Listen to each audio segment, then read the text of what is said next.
Of course, my dogs are barking. Hi, everyone. Welcome back to Doña's Plants with Doña. I am Doña. I create videos in which I share with you my knowledge of various houseplants, just the ones that I have experience with here in my house. I am not a plant professional or a botanist or a biologist or anything, but I've had plants for quite a while and I definitely do enjoy learning about them. So I love sharing what I know about them with other people. Today I'm going to show you how to propagate the pothos plants as well as how to repot the cuttings. So I have some pothos cuttings that have been in water by a window for about 3 weeks now, and I'll show you those at the end of the video. Really quickly, if you find anything helpful, entertaining, or if you learned something, please give me a thumbs up and a like on this video. Please leave any comments that you may have as far as questions, suggestions, any plants that you'd like me to create videos about in the comments. And if you feel like this content is a good fit for you, I encourage you and invite you to subscribe. Today I have 3 of my pothos plants with me, and I'm actually going to take cuttings from each of them and put them together in water, and I'm going to repot them together too in about 3 weeks once they're all done. So first I have my marble queen or snow queen. I'm not 100% certain of the difference.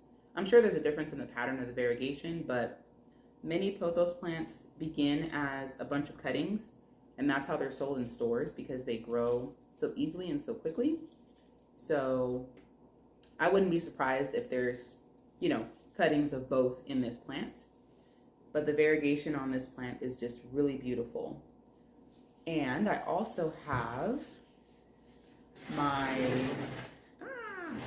jade pothos, and she is just completely green. She has no variegation whatsoever. But you can see that she's got some vegetation going on. You can see that her foliage is exactly the same as my marble queen. As far as the texture and the pattern, her leaves are a bit smaller because she is farther away from my window. But, my tea's boiling over, hold on. Anywho, the leaves for my jade pothos are a bit smaller because she is farther away from a window. She sits on top of my fridge, but she still gets adequate light to continue to grow. And lastly, we have Miss Deborah, who you all met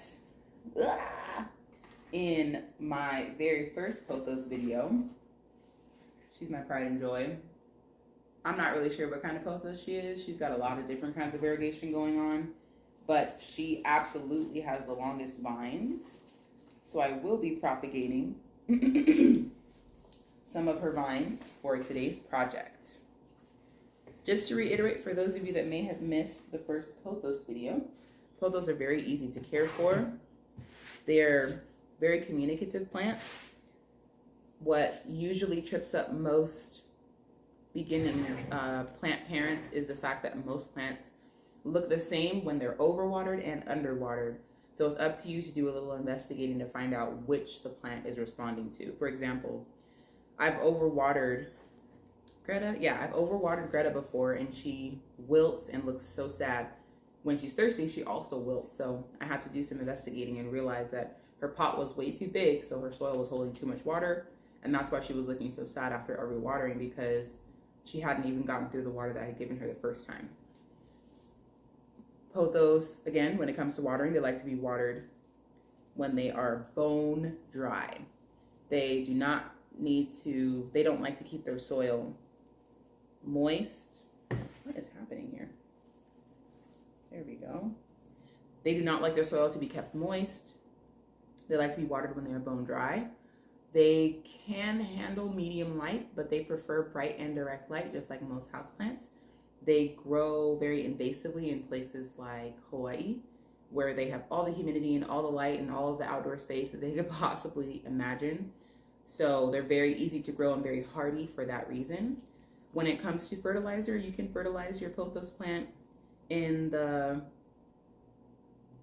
spring and summer months when it is actively growing. So as long as you see, let me look for a baby leaf.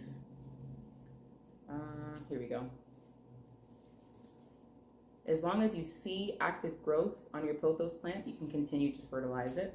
However, all plants most plants need less fertilizer in the fall and the winter because that's when they go dormant. There are some plants, I think like Christmas cactus and other seasonal plants, that do thrive in the winter, fall and winter, so they can be fertilized, but most tropical houseplants, you can lay off the fertilizer come fall.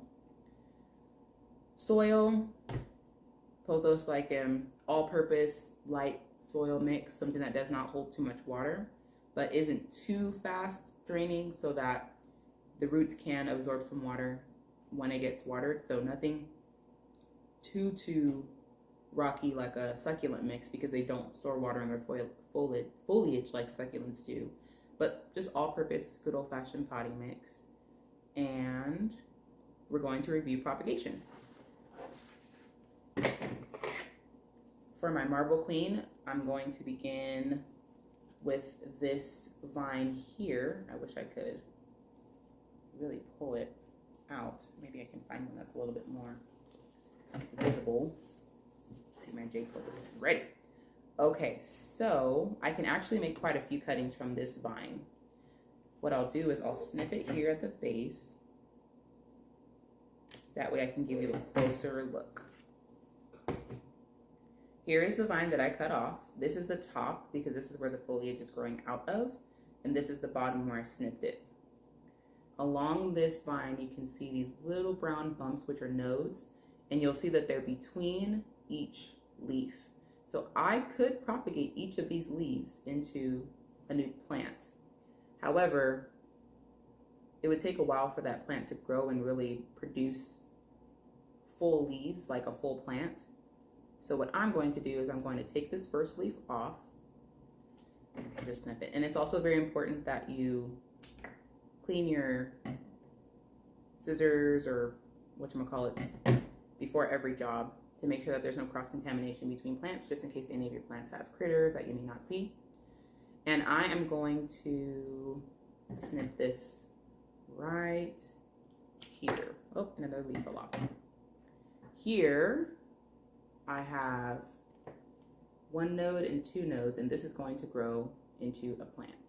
As long as it has at least one leaf, it will grow into a plant. This leaf will just go in compost. It's not attached to any node, so it's not going to grow into anything.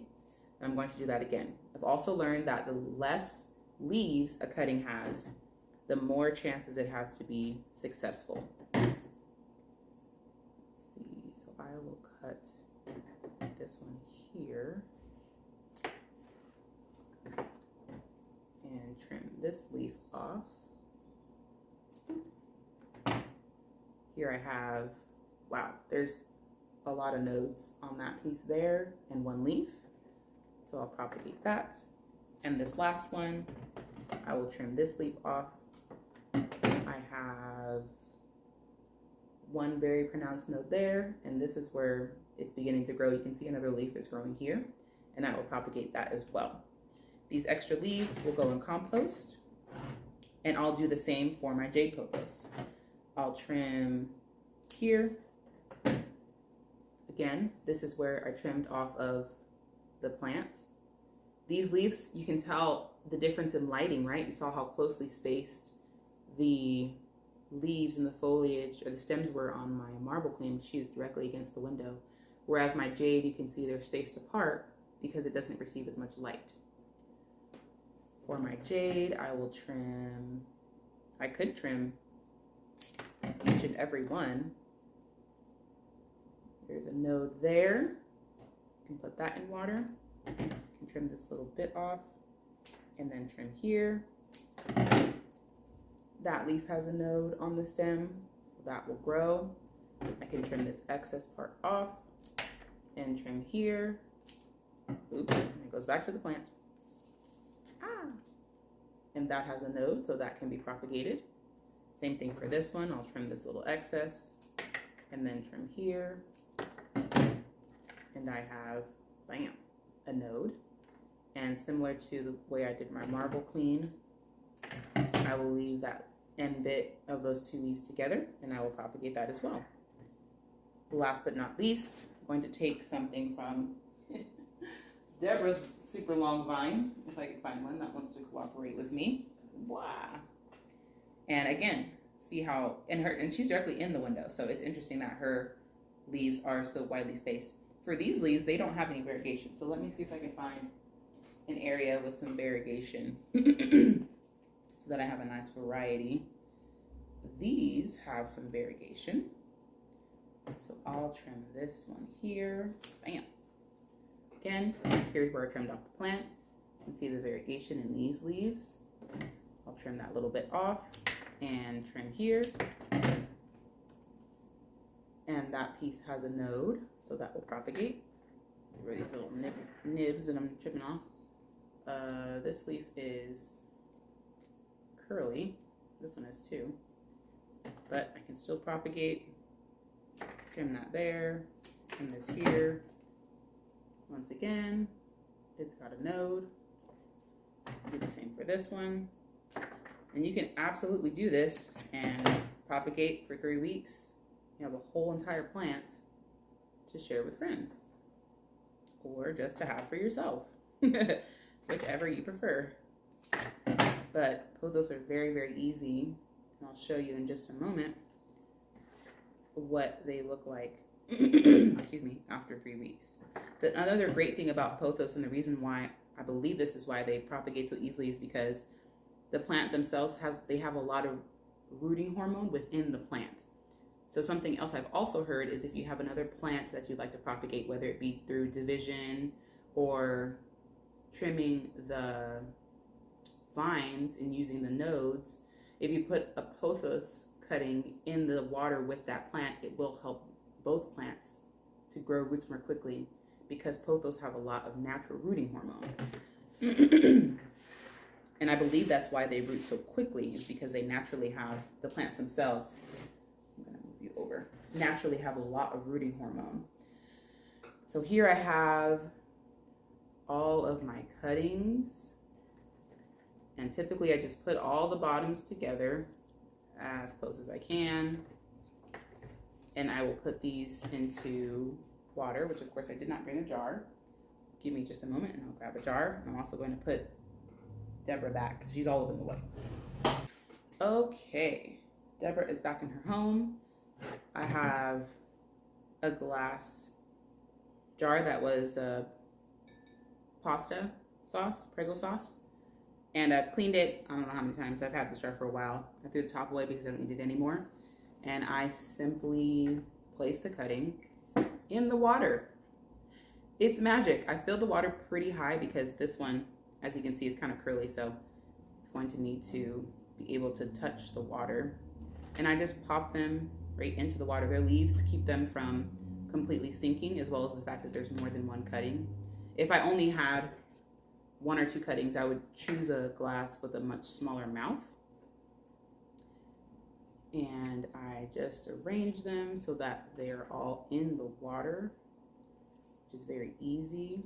And also this helps me see what this arrangement will look like once I'm ready, they have roots and they're ready to be placed into a pot.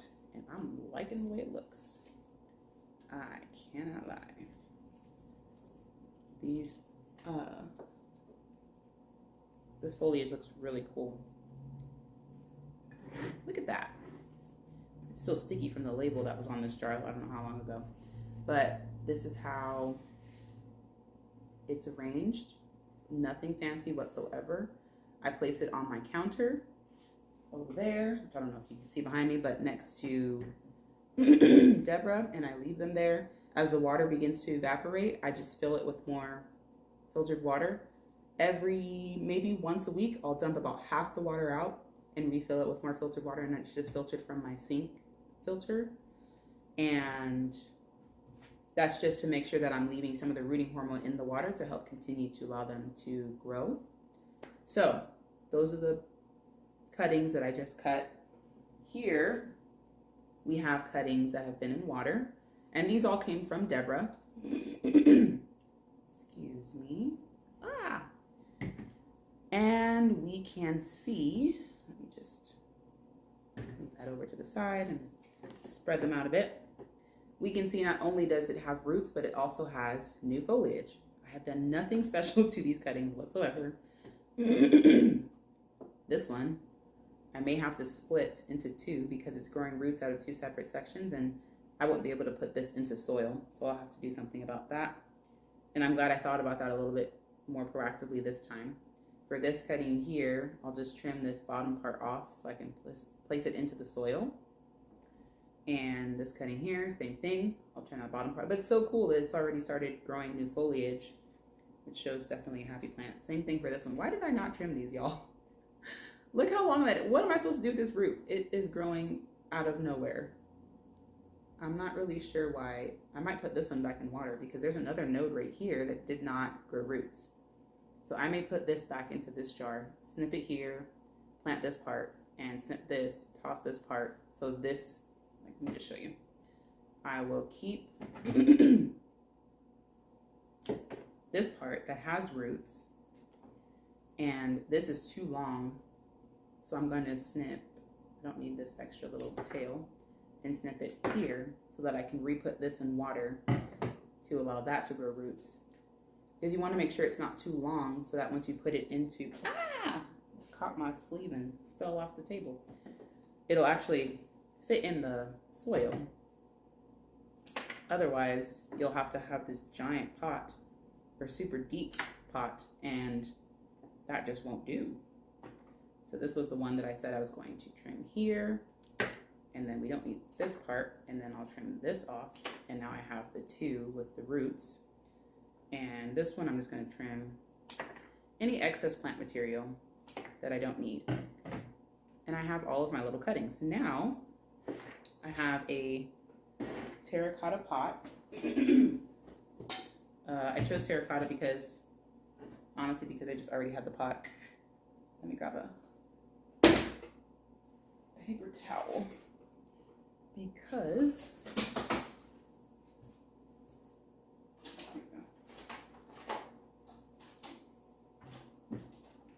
that tray is a bit big. Okay, I have my plant, my pot, terracotta pot, which is great for pothos because the pot itself will absorb some water to help prevent me from overwatering. And I'm going to open, I should have done this earlier, but I'm going to open my bag of soil and perlite.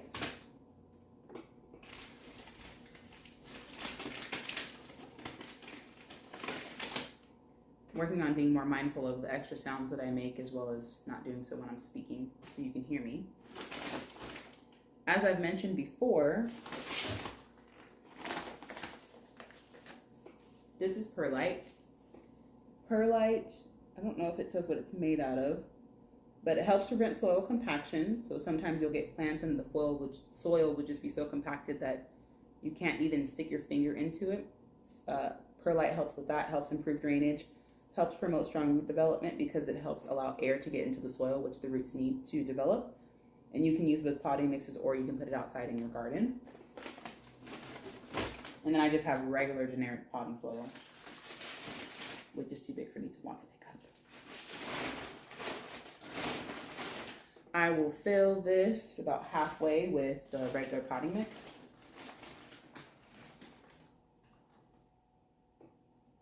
As I try not to spill.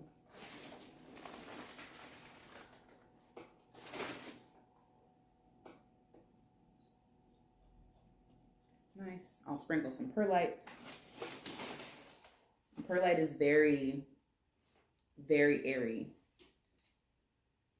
And also staticky, apparently. So just be aware that when you pour it, some little dust particles will come up because it is, I believe it kind of, not necessarily grinds on itself, but the particles just come in various different sizes.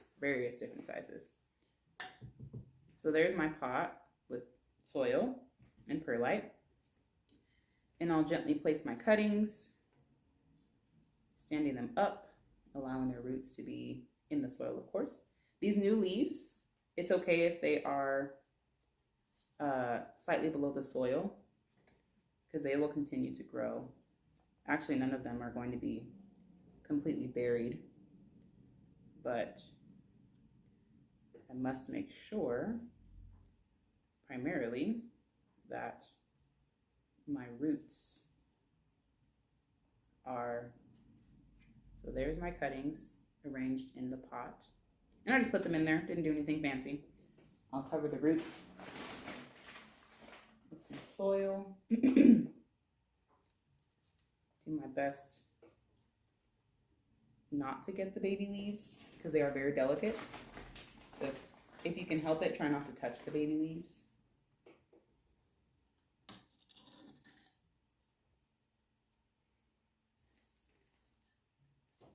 And I'm pressing down just to help support the plants, well, the cuttings and their roots in this new soil environment. Get one more scoop.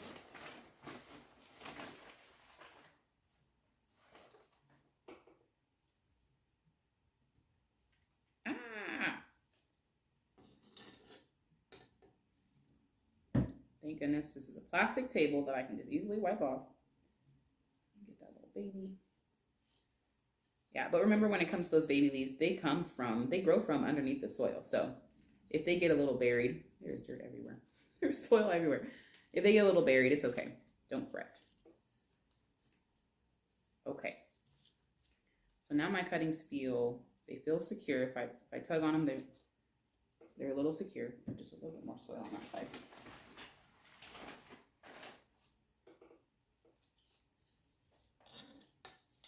And this is the first time I have propagated so many pothos cuttings into a new plant. So there is the finished product, my new little pothos plant.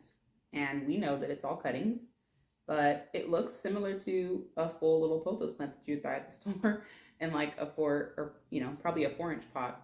Usually they're very densely packed, but yeah, and that's all done. So I'll water this with some compost water, which it doesn't need because it's pothos, but just to give it a little something.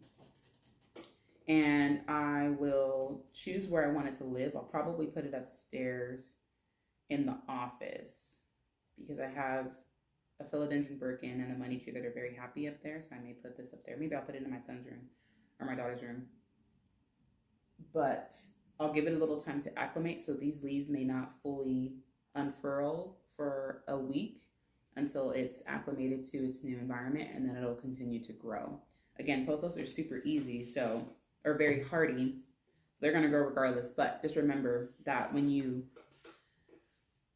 go from cuttings being in water to placing them in soil, they still have to acclimate. They have to acclimate to now being in soil. They also have to acclimate to moving from wherever you had them in when you were propagating them in water to wherever they're going to now live in soil. So if you can propagate them in water wherever you're going to keep them forever, I believe that it makes the transition easier. I've also learned recently, and I don't have any, but I've heard that adding some Epsom salt, which has magnesium in it, just regular Epsom salt that you can get from, drugstore or Walmart, whatever, also helps with transplant shock, which they don't go into shock necessarily. They're not going to lose leaves. They just have to acclimate. There are some plants that do go into shock, though. I believe a peacefully would probably go into shock a bit, and some other plants that have more delicate root systems would go into shock when transplanting from water to soil or from, pot to pot just on a regular repotting basis. So Epsom salt may be an awesome tool to have in your arsenal to just kind of keep around when it comes to repotting all of your plants. The magnesium is beneficial to plants, so it's not going to harm them if they don't need it for the transplant shock. Okay, so that is all for today. Here again is my completed repotted pothos cuttings, and here are the cuttings that we just removed from water, or removed from 3 different plants to put into water today. And these will be propagating for about 3 weeks. That's how long I left these cuttings in for before I put those into their own little pot. And the reason why I'm able to do this is because my pothos just keep vining. So I could just continue to let them vine, which isn't a problem. My jade pothos I have on this trellis here, it's all right. It's not my favorite. It's very top heavy. So I have to lean it up against the counter, otherwise it could fall over. Even though its cover pot is very heavy, it's still not very stable, which is okay. So that is all for today. Again, I hope this was very helpful. I hope you enjoyed it. I hope it was educational. I hope you learned some things. It's always a pleasure recording for you guys. I've really been enjoying talking about plants.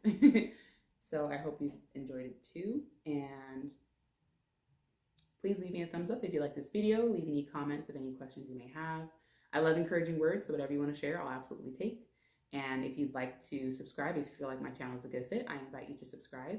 My Instagram will be linked, or not linked, but will be typed into the bio.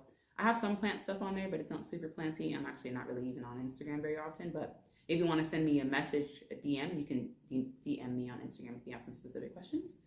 Otherwise, that is all for today. I hope you have a beautiful day, and I will see you on Wednesday.